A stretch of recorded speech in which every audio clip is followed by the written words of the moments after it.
Good evening, everybody. Welcome to That Nerd Show's first presentation of our Better Ales and Lagers panel. With me tonight, I have Marcus Blake, my co-host from That Nerd Show, Alex Moore, one of our talented bloggers and sometimes co-host, and of course, I'm Brendan Smith. Tonight, our beers are brought to you by the Thirsty Growler in the Colony, Texas. Also like to give a shout out to Union Growlers, who do a great job selling growlers that are very colorful and wonderful like this one. And all of the proceeds go to charity. So check out Union Growlers, great guys. Tonight we're going to be reviewing 3 beers for you. The Firestone Walker Luponic Distortion No. 5 American IPA. The Noble, that's from California. The Noble Ray from here in Dallas. Rousing Steam Steampunk Beer, that is a California Common or Steam. I'll get more into that later. And also the Bell's Amorite or Amarillo Smash IPA. This is a limited time single malt and single hop IPA that you can only get here in Texas for the launch of Bell's Brewery here in Texas. So, guys, we're going to start with the first one, the one on your right, the Firestone Walker. Give it a sniff. So this is a single hop series.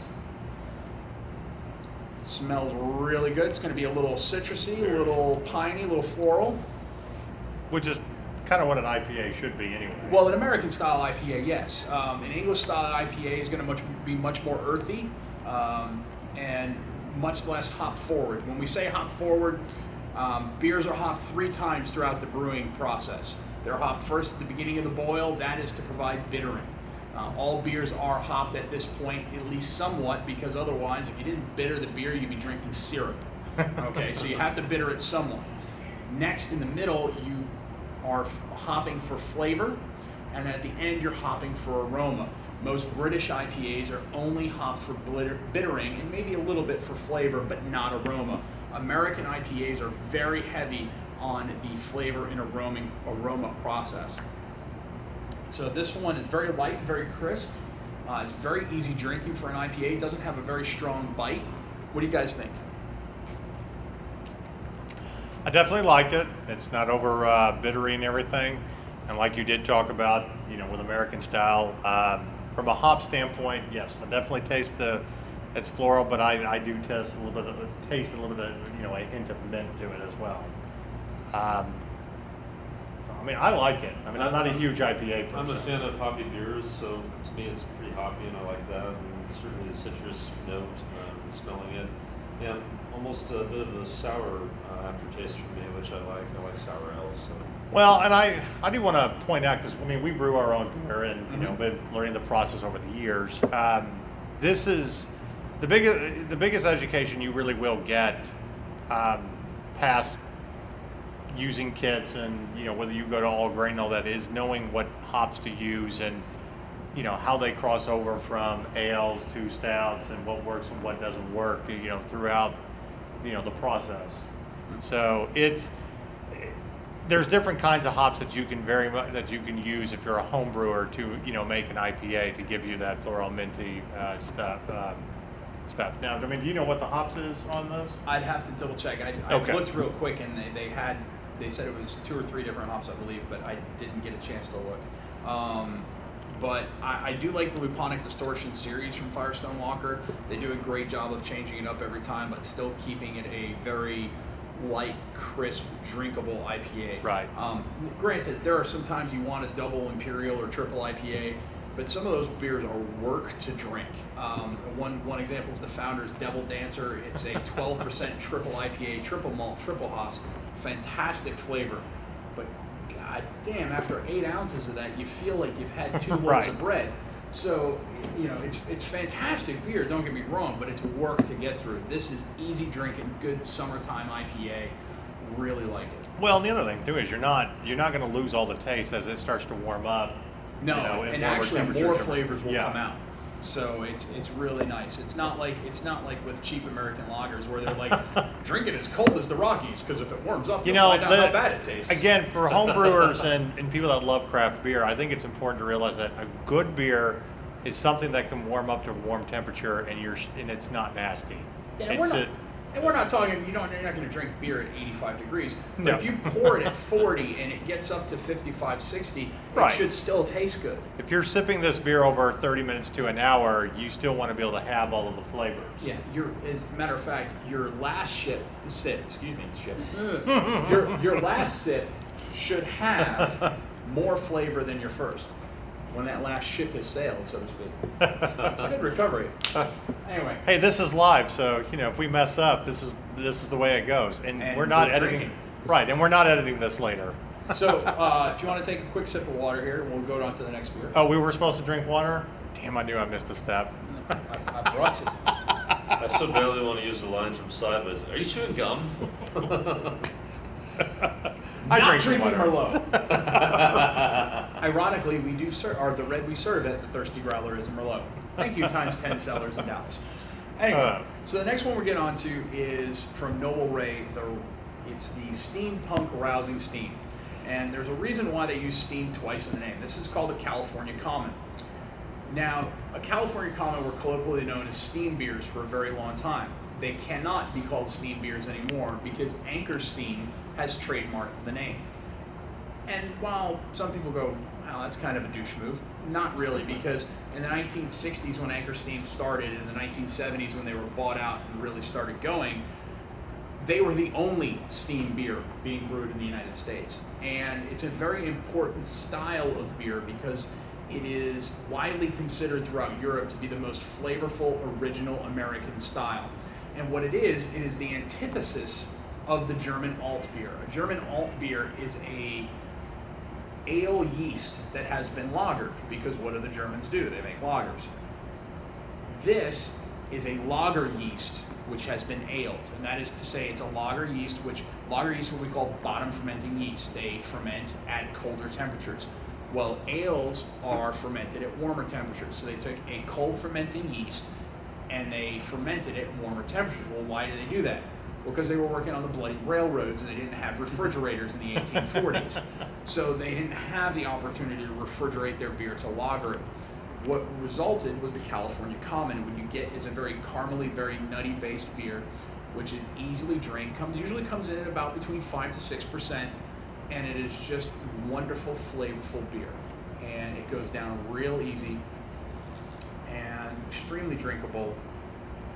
And it's a very important beer as an American brewer because it really represents where we came from, and as the craft beer evolution started through Anchor Steam and through Sam Adams and other places, where we're going. So, Well, two things I want to point out as I'm drinking this, and I really do love it. If you're a fan of that show Hell on Wheels, which finally ended this past year, as they got to California, you see them all celebrating drinking beer. This is probably a style of beer that they were drinking at the time. absolutely. And there's a great historical lesson about beer brewing and the processes that we used in the 19th and turn of the 20th century, before you had a wide range of refrigeration, about how you had to do things. And we've talked about this in beer brewing too, is when we make a beer that we want to rival something like Bud or Bud Light that's drinkable and good, there's the idea of cream ale, which is something that you brew like a lager, but it is something that has to be, you go through the same process, but it's a little bit more malty or creamier and everything, and something that survives in warmer temperatures that doesn't necessarily have to be refrigerated. Yep.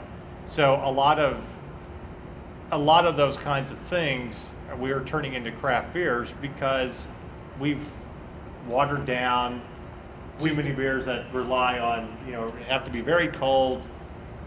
And it kind of ruins all the flavors. Well, we've been starved for flavor for years. Right. And it is thanks to brewers like Anchor Steam, thanks to brewers like Sam Adams, Sierra Nevada Pale Ale, Pete's Wicked Ale before Gambaro and his company bought them and drove them into the ground. I'm always going to be sore for that. Yeah. But, it is because of these brewers that we have these beers today. Marcus mentioned the cream ale style. We have here in Dallas a wonderful representation of that style Brain Dead Brewing from Deep Ellum. If you ever are in Dallas or if you're ever in Deep Ellum, go to Brain Dead Brewing, get yourself a good burger, get yourself some nachos, and I highly recommend enjoying it and washing it down with the Brain Dead Grits, which is their cream ale. We've had it on at our bar twice. It's sold out both times. It's done wonderfully for us. Yeah. What did you think of that, Alex?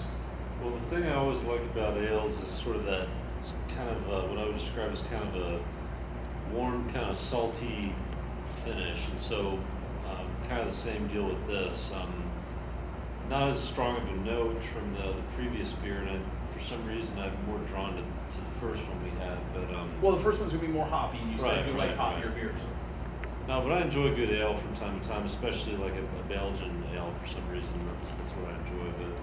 But the aftertaste is what I like the best about that kind of beer. So that's what I would say about it. You know, another thing to mention too is if we ever get to the zombie apocalypse and we really are living in The Walking Dead and there isn't any technology and all that, we have to go back to old-fashioned ways of brewing. It's gonna be all about ales. Yeah, pretty much. Unless you live in in Michigan or Saskatchewan and you get lager beers in the winter. Right. I mean, we have to use the natural elements, but I think that's what made beer, its best. No, and hey, it got us through the dark ages because people didn't realize back then that it was the boiling process that purified the water. They thought it was the adding ingredients to it which made them not shit themselves. Yeah. So, I hate to say it, but that's cholera and dysentery. So, beer and alcohol quite literally saved humanity through the dark ages. Because if we didn't have brewing, people would never have been able to hydrate themselves. Right. Because every time they drank water, they would have spent the next 3 days defecating themselves. So, all right, moving on to our third and final beer. This is a very special beer to me. Bell's Brewery out of Kalamazoo, Michigan. They are a brewery that is renowned nationwide, and they have finally made it to Texas out of years of Texans and transplanted Michigans pleading for Bell's to come down here. Now, in Bell's defense, it's not entirely their fault that TABC is a pain in the ass to work with. There's a reason why many of us call them beer Nazis. Anyway. Yes, the Nazi Party does exist in Texas. Yeah. And we're calling you out on that. I don't care if you like it or not. But anyway. They don't like anything. This particular beer from Bell's is a Smash IPA. For those who are not familiar with it, Smash stands for single malt and single hop. So the single hop in this one is Amarillo hops. And why is that important? Well, we have this little town called Amarillo, Texas. And this beer is called an Amorite or Amarillo. It is, like I said, a Smash IPA with Amarillo hops. It's very citrusy, very floral, has a little bit of an orange aftertaste to it. Goes down extremely smooth, and it is a Texas exclusive for a limited time only. If you are here in Texas, you can get it, and you can get it now, but not for too long. So get your butt to a bar that has it. If you're in the DFW area, come to the Thirsty Growler on 121. We just tapped a fresh keg.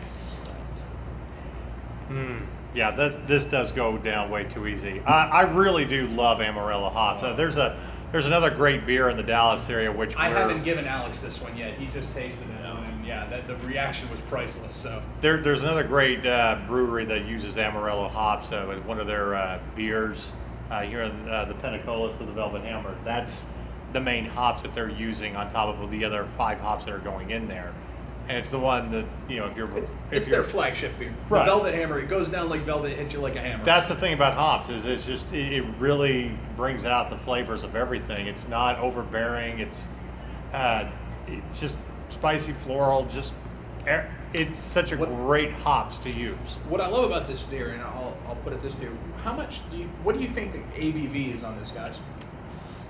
Well, at a single hop and a single malt, I don't, depending on what your gravity is, I don't think you would ever be able to get anything over like 5.5.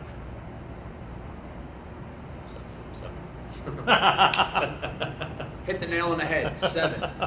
It drinks. Now Marcus is right. It drinks like about 4.5, 5, but it's actually 7.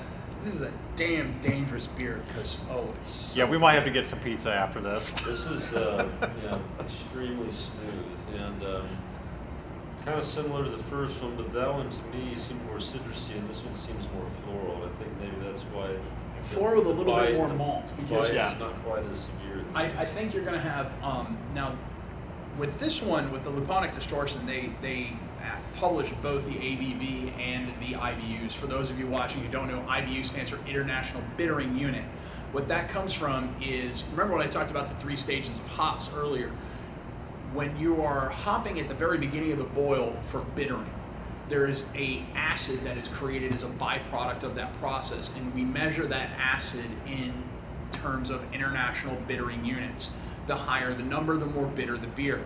Now this beer is 5.9% alcohol and 59 IBUs. This beer is 7% alcohol, so by definition it's going to have more malts to it, because how do you create more alcohol? Malt, sugar, and yeast. Okay, malt is the sugar, and then the yeast, that creates more alcohol.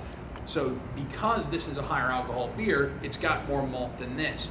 They did not publish the IBU rating for this beer, so I don't know what it is, but I suspect that it's going to be less than this. I suspect that it would be in the neighborhood of 40 to 50 IBUs.